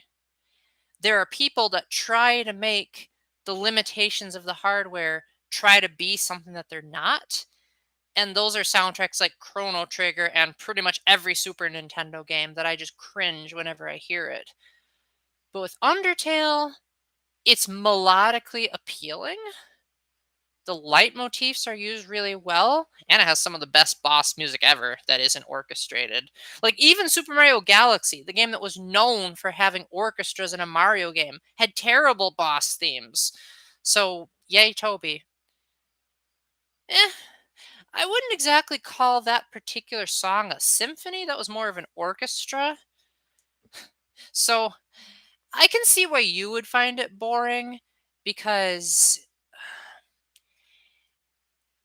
a lot of times with Xenoblade Chronicles, the scenery is meant to complement the music, and the music is meant to complement the scenery. So, for example, when most people who are fans of Xenoblade Chronicles hear Gower Plain, one of the first things that's going to pop into their heads are the giant looming cliffs that are over the stage. And in fact, those are the centerpieces of the stage. Hey, Teresa, glad you could make it. We are just blabbing and chatting away about things like leitmotifs, and there was some Catholic trivia earlier, and Jevel and I are disagreeing about what music tastes we like, and I'm trying to explain why you need to have context to like Xenoblade Chronicles music. How have things been turning out for you since yesterday? Wow, that feels like it was so long ago when I word it like that. So yeah, getting back to my thing about Xenoblade. So Jevel doesn't like the song Millic Meadows from Xenoblade Chronicles 3. But I say that a lot of times with Xenoblade Chronicles, you look at the environment and that gives you a feel. I guess in your case, Tracy, you'd have to hear the descriptions of the environment. But if I were to just show you Gower Plain with no context, but then I say, okay, so when you're in Gower Plains, you see a lot of grassy fields with some waterfalls and these big towering arches of cliffs that look as though they're about to eat you. And you see the Macanus looming over you as though it's about to plunge its sword into you. And then you hear the music, then all of a sudden, the music takes on a different meaning because you realize that the music was never meant to be just its own piece of music. It was meant to embody the feelings of the environment around it. So if you only listen to Millic Meadows by itself and didn't see the architecture of Millic Meadows, then you're not going to get it. Then again, Peggle listened to the thing without seeing the architecture and she liked it, so maybe you two just have different music tastes. And that's cool because everyone is subjective. Oh, yeah. Even I can admit Hopes and Dreams is an amazing tune. I think Hopes and Dreams is not as good as Save the World, which is the theme that plays after that in Undertale. But I think both pieces have that general feeling of optimism that you don't get in a typical final boss battle theme. Teresa, I'm quite the nerd. If you haven't noticed, that's why I like to geek out about video games. But if you want to talk about more Catholic stuff, just type it away in the comment section and I'll see what I can do. What was I saying? Oh yeah, I am a musician myself, so that's why I'm able to talk about musical terms so well. I've actually composed a few songs and have them on YouTube. They are some of my earliest videos, so they're probably a bit cringy in terms of the video quality, but the songs I believe still hold up. If you look up The Great Embrace, great with a T, not grape, The Great Embrace with drums, specifically that version, and Praise You for My Broken Heart. Those are the two songs that I've written that are on YouTube.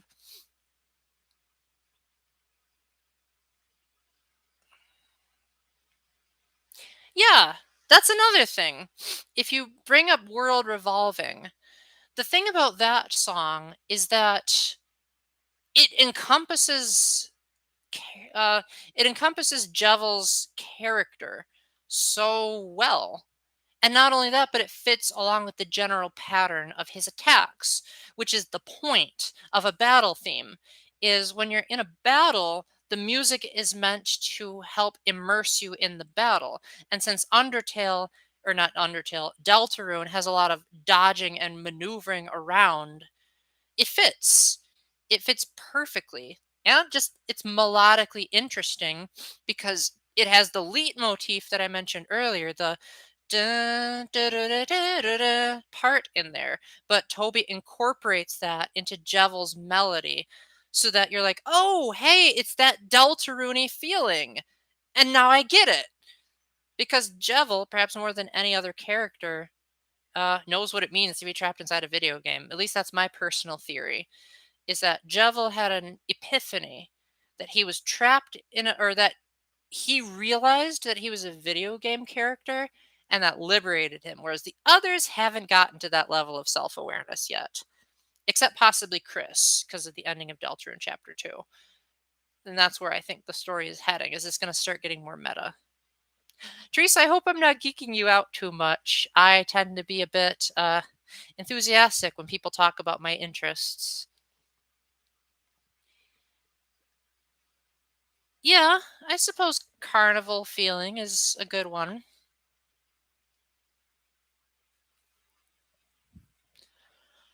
Uh, one song that I think doesn't get enough love is the prototype music. My gosh, my allergies are acting up today.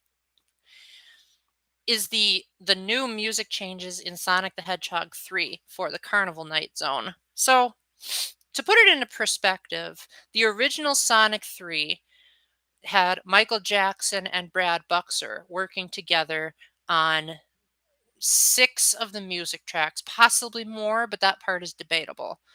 And those 6 music tracks were both of the 2 acts of Carnival Night, Ice Cap, and Launch Base Zone. However, when they made Sonic Origins, they had to change the music. Oh, cool! I hope you have a great time at Mass. Hope it's spiritually enriching, for lack of a better word. What was I saying? Oh, yeah. So, where was my train of thought going? Oh, yeah. So, in other words, after Michael Jackson died, there was a lot of controversy. Oh, you did watch that video. That's right. Okay. So I don't need to explain. Well, I don't need to explain my points then. But yeah, I personally prefer the melodies of the new well, they're not exactly new. They're actually the melodies are okay. The melodies are from the prototype of Sonic 3, but the arrangements are new. In other words, the notes were written on a score sheet in 1993, but weren't used in the final product because they got Michael Jackson and Brad Buxer. In Sonic Origins, they took that music and remixed it so that it sounded like Sega Genesis music. That was one of the most confusing musical explanations ever. I think I think it helps that I'm a musician, and I think it also helps that I was in a choir. So I know a lot of musical terms. I did not know you liked the music of Zero Escape. I never said I liked the music of Zero Escape. I generally don't like that series' music. I think certain pieces are all right, but for the most part, don't really enjoy most of the puzzle room themes. I think certain tracks are really good. Like, obviously, I love Morphogenetic Sorrow. That's just like, oh my gosh, hits me every time. Bluebird Lamentation is amazing. I would even go so far as to say Bluebird Lamentation is the unofficial theme song of the series. That and Morphogenetic Sorrow, like if you like put the two together. Have a good one, Teresa. Hope the mass turns out well. But then pretty much every other song is like, eh. It's okay. I think the opening song of Virtue's Last Reward, when a certain someone shows up in the first area, I think based on what I know about Zero Time Dilemma, it makes me creep out because I'm like, you do realize what this music's trying to signify, right? And that's why I like that song for what it is. I just wouldn't listen to it on my own. So for me, a good soundtrack is one that I would listen to without needing the game to play it. So, in other words, I would probably never bring up the Zero Escape soundtrack on my own, but I would bring up the Mario Galaxy soundtrack on my own. Now, let me clarify that I don't like every single song in the Super Mario Galaxy soundtrack. I think there are some absolutely terrible pieces in there, especially the boss musics, because they just abandon the orchestra altogether and go for these awful synthetic pieces that sound like what my niece would probably play if she played a piano.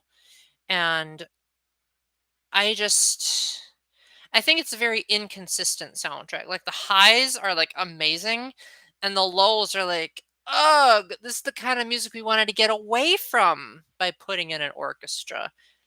So by virtue of having an orchestra, it ended up making the bad songs sound even worse. So maybe that's why Nintendo doesn't use an orchestra that much nowadays. Who knows?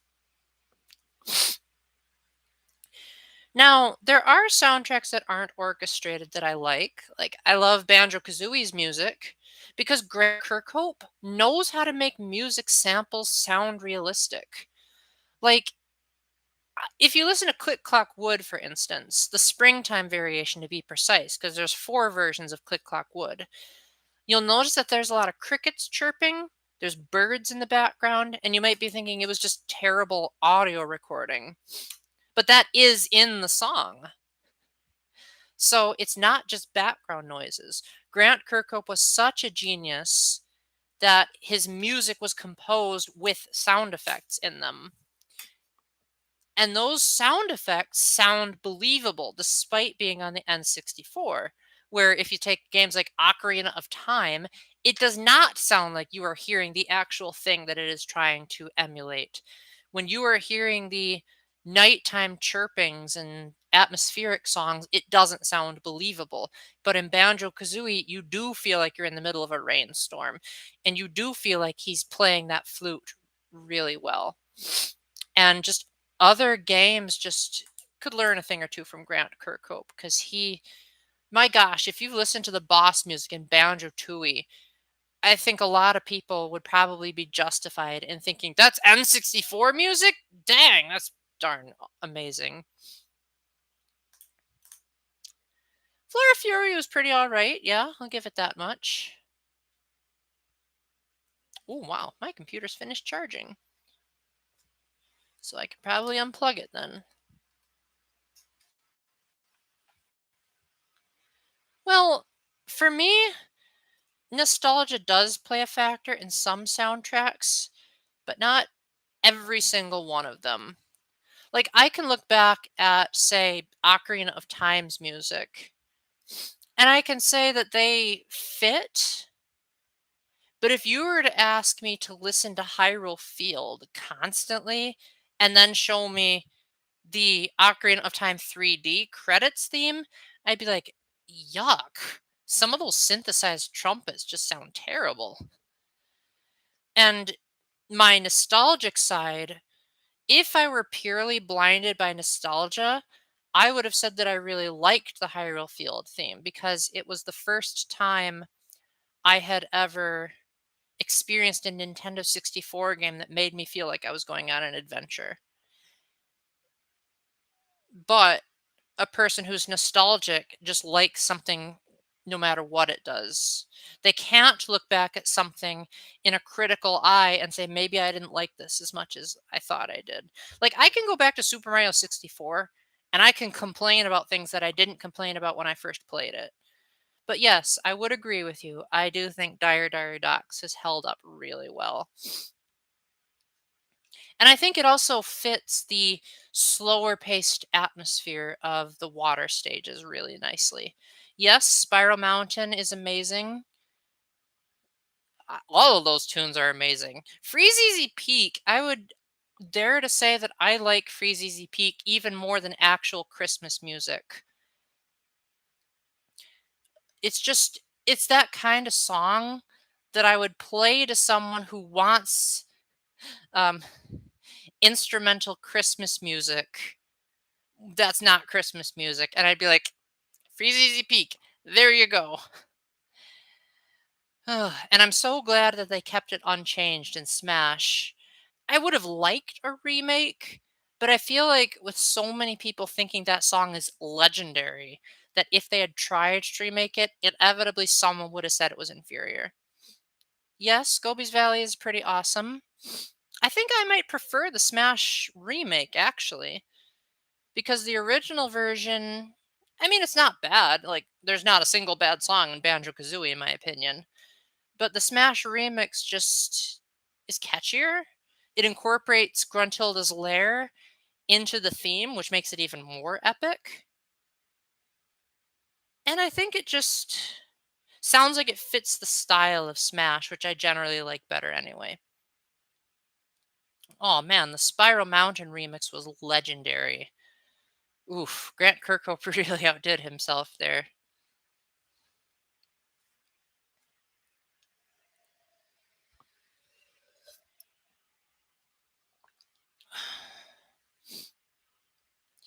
You know, I can only imagine the look on Paggle's face if she like wakes up and realizes that I just streamed a couple of minutes ago. She'd be like, "No, I was so close." I'm actually approaching a 2-hour mark of streaming. For me, that is very, very rare. Normally, I have a very temperamental throat.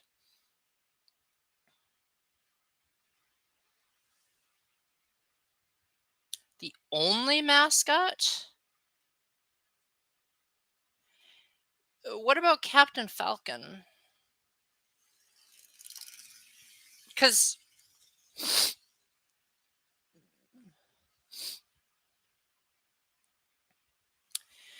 I'm pretty sure Captain Falcon might fit that description too, because when he first appeared in Super Smash Bros. For Nintendo 64, he, I believe he was like a shoe-in for the original nameless protagonists.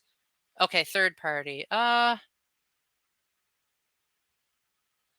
You may be right there, but I'm gonna try to guess anyway. Sora used a couple of updated designs.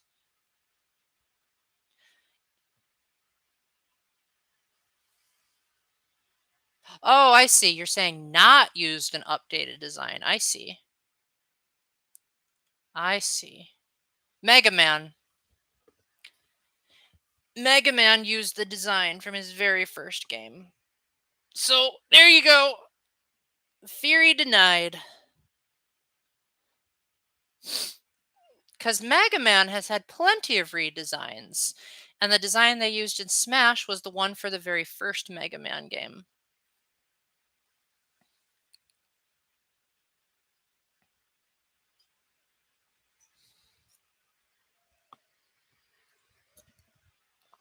Alrighty, guys. I should probably get going, especially because I should probably go and get some dinner before it gets dark. Favorite Zelda? Breath of the Wild. Not only is it my favorite Zelda, it's my favorite video game, and it's on the Wii U. So let us not forget that this is what it started out as. Um, I am sorry to anyone who's just jumping in. Oh, favorite Zelda. Oh, that kind of Zelda. Probably the one in Skyward Sword. Like, as much as I have mixed feelings about that game, I really like how Zelda just develops so much. And I liked her relationship with Link. The one in Age of Calamity, I'm starting to grow on a little bit. And to a certain extent, the one in Breath of the Wild is okay. But I definitely think Breath of the Wild, story wise, was one of the weaker entries. So, Skyward Sword Zelda is pretty neat. I really like how cute she is in Smash Ultimate. I don't mean cute as in sexually cute. I mean cute as in like adorable. Like she sounds like I feel like if she was like my daughter, I'd want to like give her a big hug and say daddy loves you. Like that kind of adorable. No, I wouldn't want to sexually hit on a minor. That's just creepy. Anyway, guys, I'm going to call it here cuz again, I got to get some dinner in and I'm going to go get it before it gets dark because I probably got to go pick it up from McDonald's. So, thank you very much for watching. Hope you guys didn't get too bored by my rambling. Let me know down in the comment section if there's any games you want to recommend. If they're a Patreon suggestion, then it'll be more than a recommendation, assuming it's not Bayonetta. And until the next time, keep the faith, stay epic, and God bless. Bye.